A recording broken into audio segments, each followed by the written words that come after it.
Word problem on ratio between income and expenses। इस video में हम इनकम और एक्सपेंसेस के दरमियान रेशो के बारे में कुछ वर्ड प्रॉब्लम्स को डिस्कस करेंगे।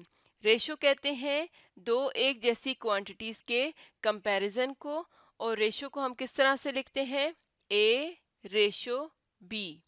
यानी कि अगर हम नंबर्स की मिसाल लें तो 1:2 एक रेशो है या दो क्वांटिटीज़ के दरमियान में कंपैरिजन है।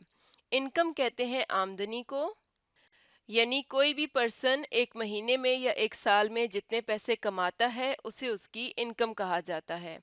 और एक्सपेंसेस कहते हैं अखराजात को, यानी अगर कोई पर्सन अपनी इनकम में से कोई पैसे खर्च करता है तो उसे उसके एक्सपेंसेस कहा जाता है।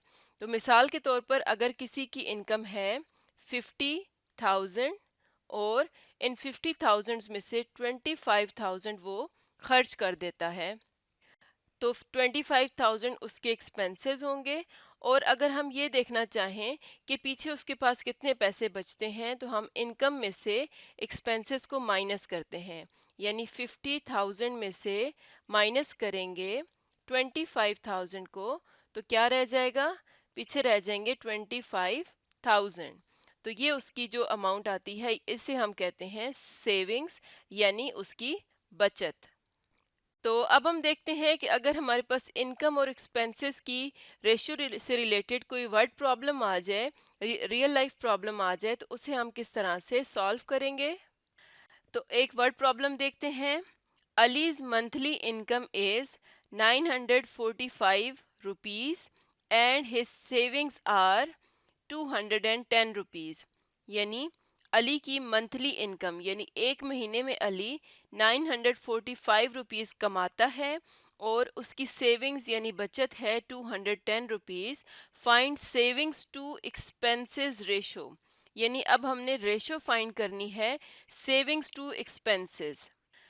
जबकि प्रॉब्लम में अगर हम देखें तो हमें क्या क्या गिवन है, इनकम गिवन है और सेविंग्स गिवन है। तो हम यहाँ पर लिखेंगे इनकम जो कि हमें दी गई है 945 रुपीज़ और सेविंग्स हैं 210 रुपीज़।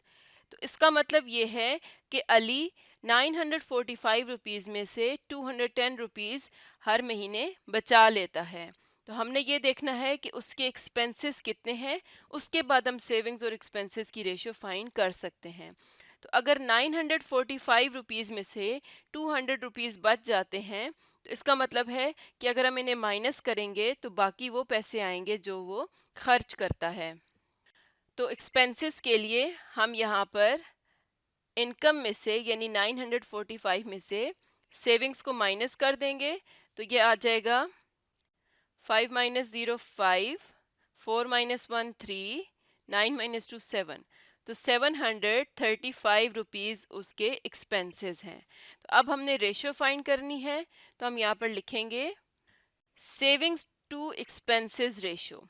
तो सेविंग्स क्या थी, 210 रुपीज़, तो हम लिखेंगे 210 रुपीज़ और इसकी रेशो फाइंड करनी है एक्सपेंसेस के साथ।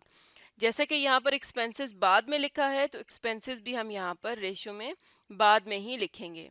तो ये है ₹735। तो जैसा कि हम जानते हैं कि रेशो दो एक जैसी क्वांटिटीज़ के दरमियान में कंपैरिजन होता है। इस बात का मतलब ये है कि जो भी क्वांटिटीज़ हमने आपस में कंपेयर करनी है उनका यूनिट सेम हो। जैसे यहाँ पर दोनों के साथ रुपीज़ है, हम रुपीज़ को कैंसिल कर देंगे तो ये आ जाएगा 210 रेशो 735। अब हम इन दोनों नंबर्स को किसी सेम नंबर से डिवाइड करके रेशो को सिंप्लीफाई करेंगे। तो 210 को अगर हम 7 से डिवाइड करें और 735 को भी 7 से डिवाइड करें, हमने ऐसे नंबर से डिवाइड करना है जो इन दोनों नंबर्स को डिवाइड करता हो। तो ये आ जाएगा 7 3 21, तो 30 रेशो 7 1 7। उसके बाद 3 है जो 7 से छोटा है तो 0 आ जाएगा और 7 5 35। तो ये आ गया 105। अब हम इस रेशो को देखते हैं कि क्या हम इसको मज़ीद सिंप्लीफाई कर सकते हैं। तो हम देखते हैं कि यहाँ पर हम इसको 3 से डिवाइड कर सकते हैं। तो ये आ जाएगा डिवाइडेड बाय 3।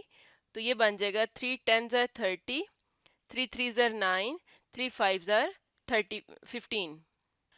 तो अभी भी हमारी रेशो सिंप्लीफाइड फॉर्म में नहीं है। अब हम देखते हैं कि इसको हम 5 से किस तरह से डिवाइड करेंगे, क्योंकि 10 और 35 दोनों ही 5 के टेबल में आते हैं। तो ये आ जाएगा 5 2 ज़र 10, 5 7 ज़र 35। तो फाइनली हमारी रेशो सिंप्लीफाई हो गई 2:7। तो हमारी सेविंग्स टू एक्सपेंसेस रेशो है 2:7। और हमने देखा कि जो भी हमारे पास ये आंसर में रेशो आई है इसके साथ कोई यूनिट नहीं है, तो इसीलिए रेशो का यूनिट नहीं होता और यही हमारे पास फाइनल आंसर है। तो इस तरह से अगर हमें इनकम, एक्सपेंसेस और सेविंग से रिलेटेड कोई वर्ड प्रॉब्लम दिया जाए तो उसे हम इस तरह से सॉल्व करते हैं। एक और एग्जाम्पल देखते हैं।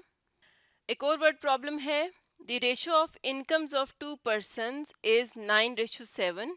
यानी दो लोग हैं जिनकी इनकम्स की रेशो है 9:7 and the ratio of their expenditures is 4:3। यानी उनके जो अखराजात हैं उनकी रेशो है 4:3। If each of them manages to save 2000 rupees per month, find their monthly incomes. तो यहाँ पर हमें उनकी इनकम्स की रेशो दी गई है और एक्सपेंसेस की रेशो दी गई है, और ये बता दिया गया है कि उनकी सेविंग्स महीने में दोनों की 2000 रुपीज़ हो जाती हैं। तो हमने उनकी इनकम्स को फाइंड करना है। तो जैसा कि हम जानते हैं कि ये जो रेशो उन्होंने हमें प्रोवाइड की है ये एक सिंप्लीफाइड फॉर्म है, यानी यहाँ पर 9 और 7 से कोई सेम नंबर मल्टीप्लाई होकर हमें कोई ना कोई नंबर देता है। तो ओरिजिनल नंबर्स को हम डिवाइड करते जाते हैं जब तक हमें एक सिंप्लीफाइड रेशो नहीं मिल जाती। इसका मतलब है कि अगर हम यहाँ पर ये लिख दें कि 9 को x से मल्टीप्लाई किया जाए और 7 को भी x से मल्टीप्लाई किया जाए, तो वहाँ से हमें ओरिजिनल नंबर मिल जाता है। जैसे अगर हम यहाँ पर देखें तो 10:20 को 1 मल्टीप्लाई बाय 10 और 2 मल्टीप्लाई बाय 10 लिखा जा सकता है। तो ये वो कॉमन नंबर होता है जो दोनों नंबर्स में सेम टेबल पे जा रहा होता है। तो उस नंबर को हम यहाँ पर लेंगे x। तो हम लिखेंगे let the common ratio term for income is x। तो इनकम वाली रेशियो के लिए हम लेंगे x। तो इसका मतलब है कि अब हमारे पास रेशियो बन जाएगी 9x रेशियो 7x। तो इसका मतलब है कि इनकम ऑफ फर्स्ट पर्सन हम लिख सकते हैं 9x और इनकम ऑफ सेकंड पर्सन लिख सकते हैं 7x। इसी तरह हमें नेक्स्ट रेशियो दी गई है एक्सपेंडिचर्स की, तो हम यहाँ पर दरमियान में लाइन लगा लेते हैं और यहीं पर हम एक्सपेंडिचर्स की रेशियो भी लिख लेते हैं। तो हम लिखेंगे let the common ratio for expenses is y।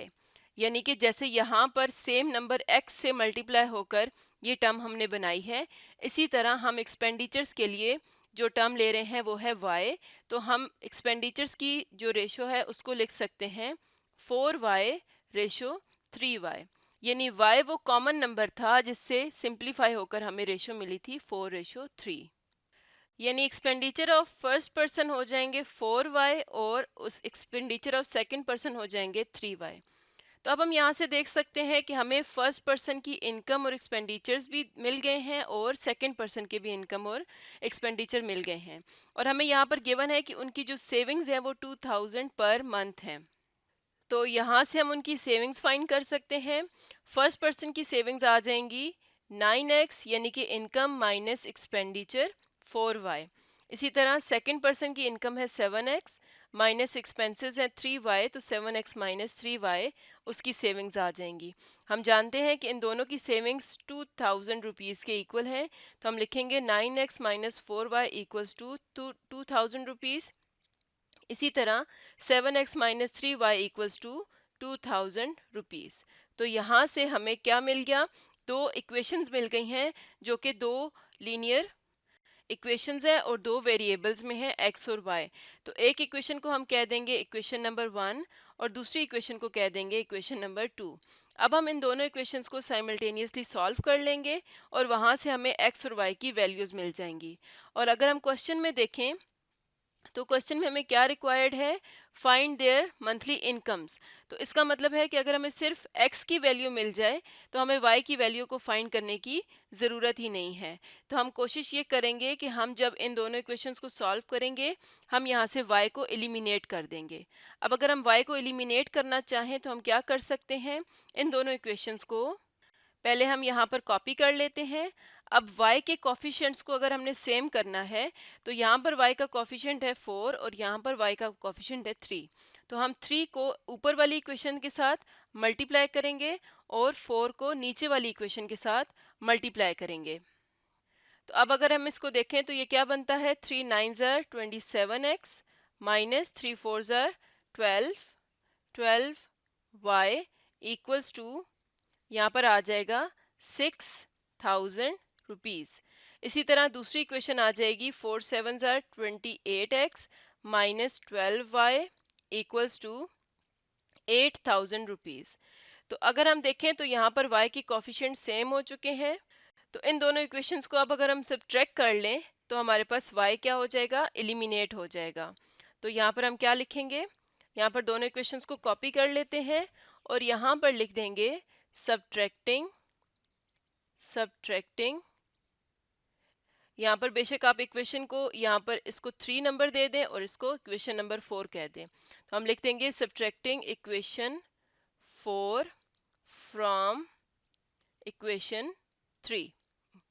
तो सब्ट्रैक्ट करने का क्या मतलब होता है, हम यहाँ पर इनके नीचे वाली इक्वेशन के साइंस को चेंज करते हैं। जैसे यहाँ पर प्लस 28 था तो हम लिखेंगे माइनस, माइनस को सर्कल कर देंगे और यहाँ पर आ जाएगा प्लस, और यहाँ पर प्लस था तो उसकी जगह आ जाएगा माइनस। तो अब अगर हम इनको सॉल्व करें तो माइनस 12y और प्लस 12y कैंसिल आउट हो जाएंगे। 27 माइनस 28 आ जाएगा minus 1x equals to 6,000 minus 8,000, ये आ जाएगा माइनस 2,000। और इसी तरह से अब हम माइनस को भी दोनों तरफ कैंसिल आउट कर सकते हैं। इसको कैंसिल आउट इस तरह से भी किया जा सकता है कि हम दोनों तरफ -1 से डिवाइड कर दें। तो हमारे पास आ जाएगा x इक्वल्स टू 2,000 रुपीज़। तो यहाँ से हमें x की वैल्यू मिल गई है। अब हम जानते हैं कि इनकम ऑफ फर्स्ट पर्सन और सेकंड पर्सन क्या थी, 9x और 7x। तो हम यहाँ से इसको कॉपी कर लेते हैं और यहाँ पर पेस्ट करके x की वैल्यू पुट कर देंगे। तो इनकम ऑफ फर्स्ट पर्सन थी 9x और x की वैल्यू आ गई है 2000। तो 2000 से 9 को मल्टीप्लाई करेंगे तो ये आ जाएगा 9 2 ज़र 18, 18,000। और 7x है तो 7 को मल्टीप्लाई कर दें x के साथ जो कि है 2000। तो 7 2 ज़र 14, तो ये आ जाएगा 14,000। तो यहाँ से हमने देखा कि इनकम ऑफ फर्स्ट पर्सन है 18,000 और सेकंड पर्सन है 14,000। इसी तरह से अगर वो ये हमसे कहते कि आप एक्सपेंसेस भी फाइंड करें तो हम यहाँ से y की वैल्यू निकाल लेते, या यही x की वैल्यू हम किसी इक्वेशन में पुट करके y की वैल्यू निकालते और फिर y को हम यहाँ पर पुट करके, ये जो हमें इक्वेशंस दी गई थी यहाँ पर पुट करके हम उनके एक्सपेंसेस निकाल सकते थे। तो इस तरह से हम अगर कोई ratio between income and expenses के वर्ड प्रॉब्लम्स दिए जाएं तो इस तरह से हम उनको सॉल्व कर सकते हैं। तो आज का हमारा टॉपिक था word problem on ratio between income and expenses.